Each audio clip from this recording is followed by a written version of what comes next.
জলাবদ্ধতা নিরসন ড্রেনের সংস্কারের জন্য রাধিকা মোহন বসত লেনে ব্যাট এলাকাবাসীর সাথে ঢাকা দক্ষিণ সিটি কর্পোরেশনের নেতৃবৃন্দের সাথে কর্মকর্তাদের সাথে আজকের এই মত বিনিময় সভার সম্মানিত সভাপতি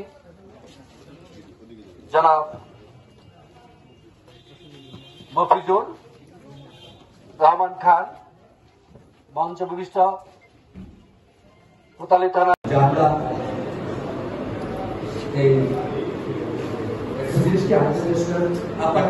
ডাক্তার বলেছেন যে আপনারা যখন তখন করাবেন, এটা আমার ট্রেডিশনালি মানে হয়েছে। তার কারণ হচ্ছে এই যে টাইফয়েড টিকাটা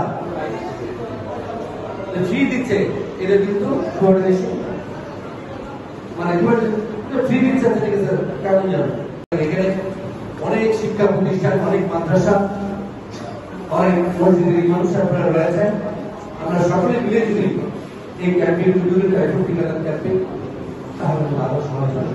আর আমরা ধরেছি এবং বিভিন্ন প্রোগ্রাম চলছে, আমরা সেখানে বলবো এবং এভাবেই হয় যে আমরা যদি মসজিদে জুম্মার দিন অথবা মসজিদে আসি, যে কোনো নামাজের পর করে দিন টাইফয়েড ক্যাম্পেইনের জন্য, এবং আমরা মসজিদ মাদ্রাসা আমরা যারা আছি সমস্ত সকলে যদি বলি, তাহলে অনেক কঠিন করতে হবে, অনেক মানে সুফল বয়ে আনবে। শেষ করছি বাংলাদেশ জিন্দাবাদ।